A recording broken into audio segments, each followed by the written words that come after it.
Assalamualaikum warahmatullahi wabarakatuh. Saya Amir Mahmud dari kelas II 20C5 Program Studi Teknik Industri Universitas Pelita Bangsa. Ini akan menjelaskan tentang Quality Function Deployment atau QFD untuk memenuhi syarat penilaian tugas dari mata kuliah pengendalian dan penjaminan mutu.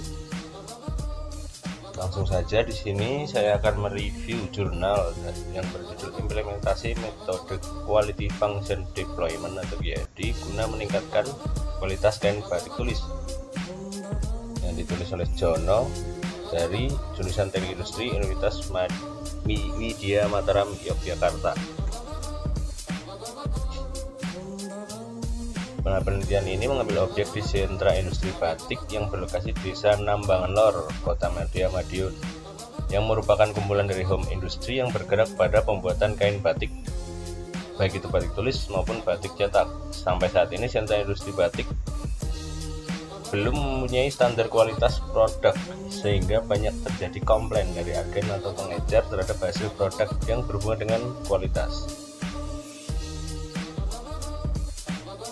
Nah, menurut Cohen tahun 1995, Quality Function Deployment adalah metode terstruktur yang digunakan dalam proses perencanaan dan pengembangan produk untuk menetapkan spesifikasi kebutuhan dan keinginan konsumen, serta mengevaluasi secara sistematis kapabilitas suatu produk atau jasa dalam memenuhi kebutuhan dan keinginan konsumen.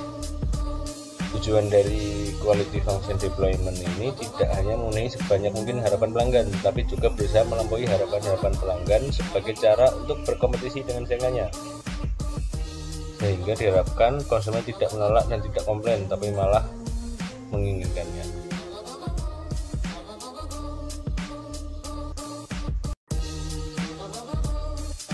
Nah, selanjutnya implementasi QFD terdiri dari 3 tahap, di mana seluruh kegiatan dilakukan pada masing-masing tahapan dapat diterapkan seperti layaknya suatu proyek. Ketiga tahapan tersebut adalah: yang pertama pengumpulan voice of customer, yang kedua penyusunan rumah kualitas, lalu yang ketiga analisa implementasi. Nah, untuk metodologi penelitian, yang pertama kita lakukan pengumpulan suara pelanggan atau voice of customer. Prosedur umum dalam perolehan suara pelanggan adalah untuk menentukan atribut-atribut pelanggan, data kualitatif, dan mengukur atribut data kuantitatif. Data kualitatif secara umum diperoleh dari pembicaraan dan observasi dengan pelanggan, sementara data kuantitatif diperoleh dengan survei atau penarikan suara. Nah, pengumpulan data kualitatif dilakukan melalui penyebaran kuesioner kepada sejumlah customer untuk memperoleh data awal berupa atribut-atribut yang berhubungan dengan kualitas dari produk kain batik tulis yang sekiranya diharapkan atau diinginkan oleh customer. Nah, pada tabel kita lihat spesifikasi produk yang diinginkan oleh customer. Ada beberapa poin atau spesifikasi produk yang diinginkan. Lalu masuk ke tahap menyusun rumah kualitas atau house of quality. Penerapan metode quality function development dalam proses perencanaan produk dan jasa diawali dengan pembentukan matriks perencanaan produk atau yang disebut dengan house of quality, seperti pada gambar 1. Nah, kira-kira house of quality adalah seperti tampilan pada gambar ini. Lanjut ke poin 3, yaitu tahap implementasi.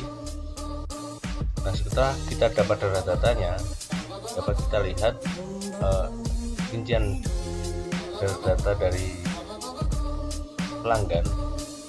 Kira-kira yang diinginkan pelanggan adalah seperti ini yang didapatkan dari survei tadi.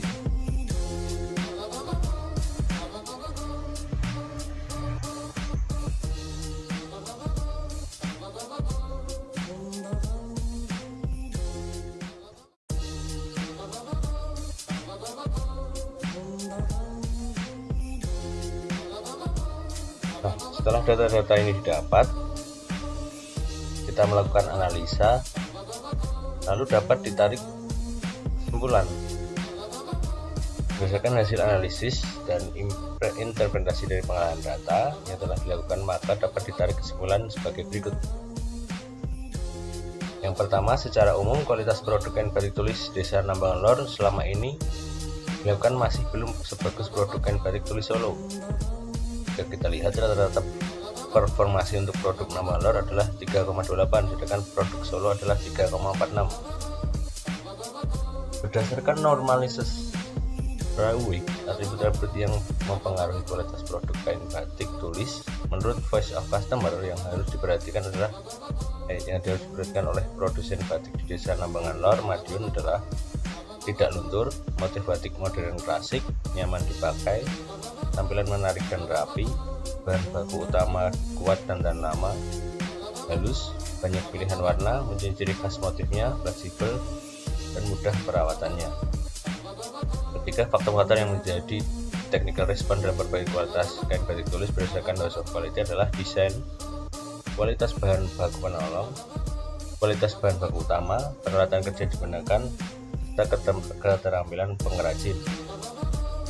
Nomor 4, sentra industri batik Desa Nambangan Lor, Kota Madiun dapat meningkatkan kualitas dengan cara lebih meningkatkan performansi dari respon teknis, tetap berturut-turut sesuai pengaruh terhadap customer adalah desain yang lebih menarik, pemakaian bahan baku utama yang lebih berkualitas, peralatan kerja yang multifungsional dan lebih handal, serta peningkatan keterampilan dari pekerjanya itu sendiri.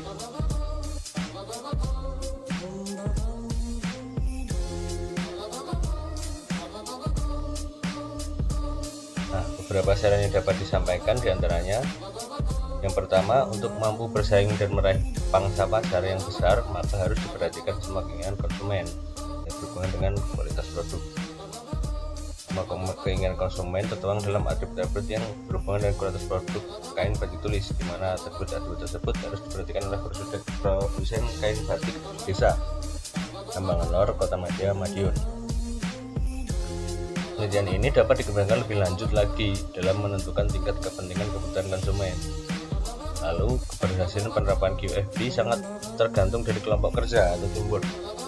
Untuk itu dibutuhkan kelompok kerja yang memiliki keahlian dalam bidang perencanaan produk, kualitas, riset, penjualan dan pemasaran, manufaktur produksi, dan keuangan. Sekian presentasi dari saya tentang QFD. Ada kurangnya saya mohon maaf. Assalamualaikum warahmatullahi wabarakatuh.